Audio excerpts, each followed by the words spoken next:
Have you experienced this before? You have so many things in your calendar and also you want to do something, but you don't know where to start. And because you don't know where to start, you tend to procrastinate till the end of the day. And at the end of the day, when you look into your calendar, you see so many things that haven't got done and you feel really overwhelmed and you go to bed maybe, or you cram, or you pull an all-nighter in order to finish those tasks. But running away from your responsibilities or pulling an all-nighter, neither of them are great options in the long term. So today I want to introduce you guys the system and the methods that I use to plan my day, week, and also month. So let's get started.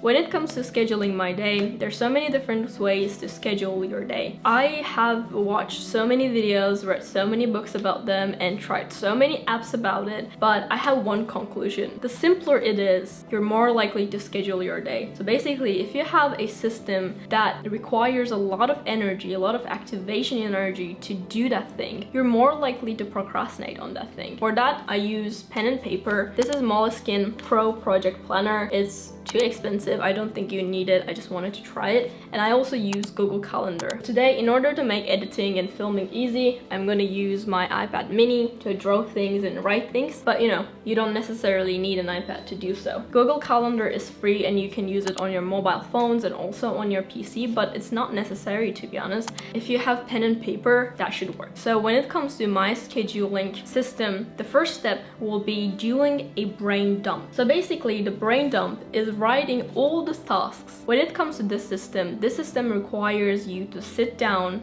every single week, let's say on Sunday, and then plan your week and month and days according to that. You might think, why am I gonna plan my month every Sunday? Because things can change, so you might need to update them. So I think picking Sunday, or picking any day to be honest, and sticking to it and checking in every week is a great tactic to arrange your schedule and update them. So I picked Sunday, but you can pick whatever day you want. So every Sunday, what I do, the first step is doing a brain dump. Basically, you write down every task you need to do in that week, in that month, or in that day, whatever. So every task you have in your mind. So let's do it together because I need to also plan my week / day / month. Okay, for that, I usually go to the Google. So for doing brain dump, you can of course use pen and paper, but I usually do this thing on my Google Notes. My Google Notes, you basically open a blank page and you start to write down things that you have to do. Okay, so let's time brain dump, and you basically start to write all the things that you need to do. I wrote down everything I need to do in that week or in that month. So after doing brain dump, now we need to categorize them into 4 different categories. In order to decide which one to start with, we're gonna use Eisenhower decision matrix. So when it comes to Eisenhower decision matrix, we're gonna divide all of the things according to their urgency and according to their importance. In order to differentiate the urgency and importancy, let me explain the difference between anything that requires your immediate action and also anything that is time sensitive. You might have an exam, or you might have a project and maybe it has a due date. So these things will be considered as urgent. Most of the time, your long-term goals are not urgent.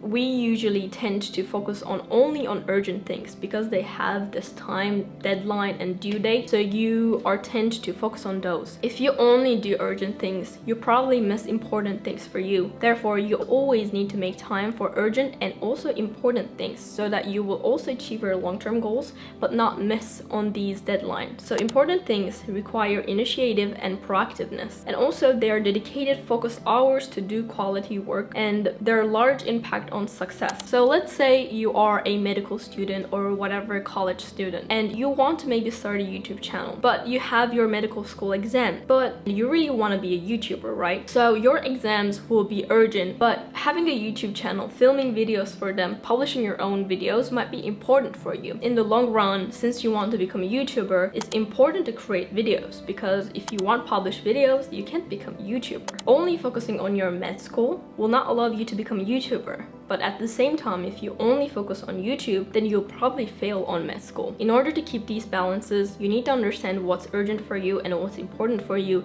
and then apply the Eisenhower decision metrics that I'm going to introduce right now. So basically, our guy Eisenhower divides everything into 4 groups. So basically, our guy says, do the urgent and important things right now because they have a due date, and also they're important for you in the long run. So you should do them right now. And when it comes to not urgent, but also important things for you, let's say making a YouTube channel, decide, so schedule a time to do it. And for urgent but not important things, delegate. Who can do it for you? Let's say cleaning up your room. It's not really important for you in the long run for your success, right? But it's urgent. So who can do it for you? Maybe hiring somebody, maybe calling like a cleaning lady is a great option. Think about your hourly rate. If your hourly rate is higher than 30, or maybe, I don't know, depends on the country, I guess, $50, you might be able to hire somebody to clean your room. When it comes to not important and also not urgent things, delete them, eliminate them, don't spend time doing them. So let's go back to our brain dump page and let's try to categorize everything according to this Eisenhower's decision matrix. Filming how I plan my day, week / month is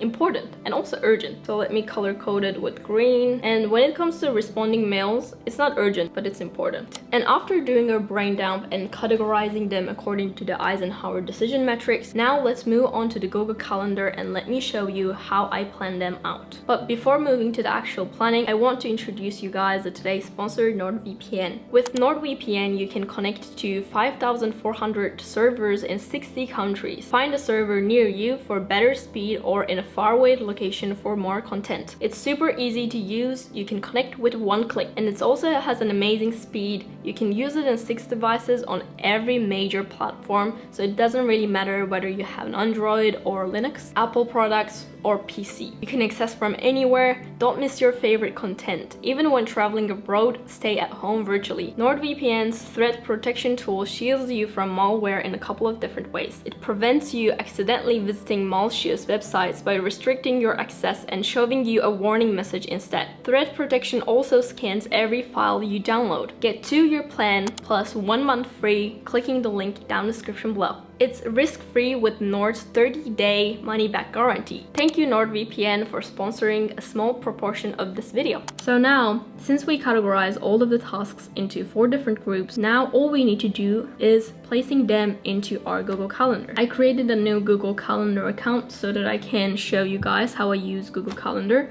But basically, when you open the Google Calendar, we have this different type of views, and now we're clicking to the monthly view, so that we can see all the events that we need to do this month. I want you to add all the important events or anything you have to do and you cannot change a date. So if you have a date night, if you have any flights, or if you have any weddings, meeting with people, you know, anything involves other people, even it's like pretty ahead from today, don't forget to add them because you might forget them with the time. So it's great to see when you open this monthly view which things you need to do. After filling everything in your monthly calendar, now let's move to the weekly view. And when placing the events to your calendar, I want you to use the time blocking method.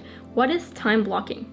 Time blocking is the practice out of like every moment of your day in advance, dedicating specific time blocks for certain tasks and responsibilities. We're not gonna go that strict and plan our like every single minute of our day, but we're gonna do basic time blocking. First step will be adding your routines or maybe your work, your uni, and time block it. Usually I have from 8 a.m. to like around 2 to 3 p.m. uni. So I'm gonna time block every day for that. Some people like to add their sleeping time too, so that they can see when to go to bed, when to prepare for the next day, and you know how much you have time to do things that you need to do. But I personally don't add my sleep schedule. Now time to add the things that are urgent and also important. I time blocked 2 hours for filming a video, responding mails, and sending documents to my tax accountant. It will actually take me around like 1 hour and 30 minutes, but I overestimated and gave myself 2 hours. When scheduling something, overestimating and giving yourself a bit more time than you expect is important so that you will not rush into doing something. And after adding urgent and important things, now it's time to add important but not so urgent stuff in our calendar. Also, a great thing about Google Calendar is that you can color code them. So by looking at a color, you can understand how important or how urgent the task is. Replying emails and also replying on WhatsApp is kind of the similar thing. So I'm gonna batch them together and do them in the same day. After putting the important but not urgent things, now move on to the urgent but not important things. So these are the things that we want to delegate. So I will hire an editor to edit my videos, and I need to plan time for that. And when it comes to not urgent and not important things, we already deleted them from our calendar, so you don't need to add them to your calendar. Now you can move to planning your day. So according to this, while looking at your calendar, you can decide what you want to do. Let's say I want to wake up at 6 so that I will have time for myself in the morning, and I can color code this, let's say to green, and write morning routine. And for my morning routine, let's say I want to add skincare and meditation, and then also add breakfast and coffee. So here is my morning routine, and here I have a bit of free time. So in this time zone, I will add study. Add the subject, and this study time block also includes the time that I'm going to take break. From 9 p.m. to 10 p.m. I'm going to do my nighttime routine.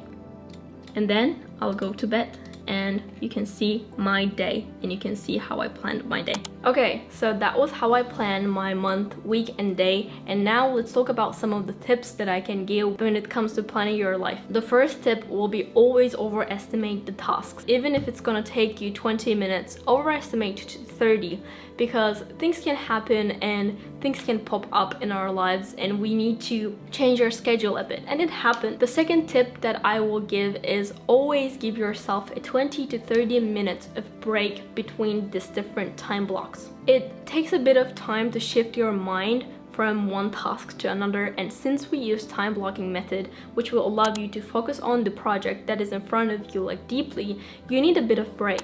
And taking effective breaks is super important for your brain. I'm planning to make a video about how to take effective breaks, but before even filming that video, just take breaks before you do something. The third tip will be eat the frog. If you have read the very famous productivity self-management type of book called Eat the Frog, you probably know that you should always do the most demanding task in the beginning of the day. Let's say you have a huge project and you have been procrastinating from starting it. Eat the Frog tactic or advice or tip, whatever, says that do the most tempting activity in the beginning of your day so that the rest will be much easier for you. So for example, for me, writing a script for my videos is really tempting. So I always schedule 15 minutes, 20 minutes in the beginning of the day so that I will do it, and the rest of the day is pretty easy compared to the most tempting activity. So the fourth tip will be overestimate things. Yes, but don't overestimate them too much. Let's say if it takes you 20 minutes, overestimate it to 30, but don't overestimate it to an hour. So if you don't know, Parkinson's law says that the more you give time to a task, the more time it takes. So when it comes to summer break, I don't know if you guys had a summer break homework, but if they give you 3 months, you'll probably chill the whole summer and do it last week or last day like I did when I was a kid. Even you can finish the project much earlier because you gave yourself more time. You start to procrastinate and you do the things more slowly. The less time you have, the more efficient you are. So yes, overestimate things, not to stress over them, but don't overestimate them too much so that you won't procrastinate. So the tip number 5, I guess, will be things will change, arrange them. During the day, things can happen and your schedule might change with the time. So you need to adapt to it, and don't just stare at your calendar and say, oh my god, today is such a fail. I can't do anything right now. No. Just go to your Google Calendar and reschedule everything. It's not that hard. All you have to do is to click a couple of things and it changes times of them. So always adapt to your new schedule. Tip number 6 will be give yourself a daily, weekly, and monthly feedback. So at the end of the day, look at your calendar and compare what you expected from yourself to achieve versus how much you got done. And give yourself a daily feedback. be careful on lunch breaks. You tend to take them longer. And also we look at your weekly calendar and give yourself a feedback, what you could do better, and also the things you did well this week. And also do them monthly too. Look at your schedule, what you have been spending time for, and maybe you could study more efficiently, or maybe you can hit the gym more often. By giving yourself feedback, you will allow yourself to get better with the time and time management, and also how you schedule your day. So giving yourself a feedback and also reading these feedbacks with the time will allow you to get better at time management. These were my tips for scheduling your day, week, month. I hope this video was helpful for you guys, and let me know in the comments down below how you schedule your day, week, month, or if you have any tips that you want to give the audience, please let me know in the comment section. And don't forget to check out NordVPN, and bye guys.